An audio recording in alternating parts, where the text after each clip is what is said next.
Toujours dans les jeux du XIIIe siècle, je vous propose aujourd'hui le 15 table.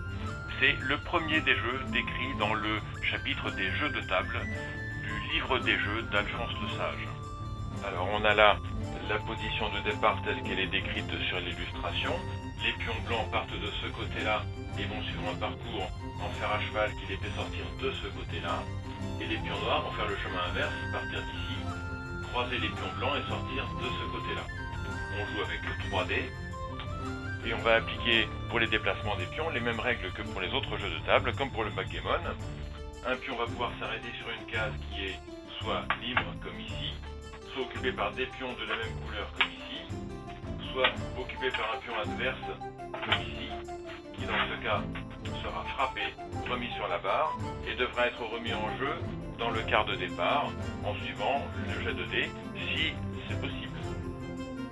Donc pour la frappe, si là par exemple c'est au blanc de jouer 4, je vais faire 1, 2, 3, 4, venir frapper ce pion-là qui est remis à la barre et qui sera remis en jeu par un jet de dés qui lui permettra de rentrer dans ce quart ici, si c'est possible. Voilà, donc là ça a un peu avancé. On voit qu'on a intérêt à déplacer les pions par deux, ne pas laisser des pions isolés, exactement comme pour le toute table.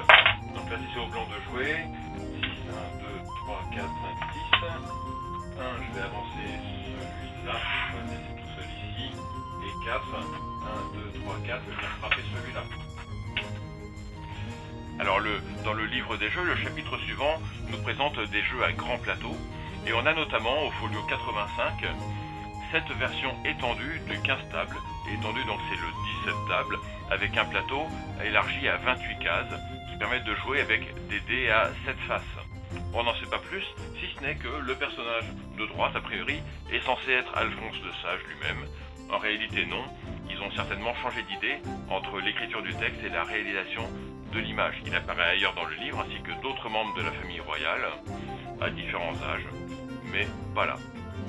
Ça dénote en tout cas que ce jeu 15 tables a certainement été beaucoup pratiqué, beaucoup joué. On ne sait pas depuis quand, mais certainement avant le jeu toute table. On se retrouve bientôt pour une autre présentation.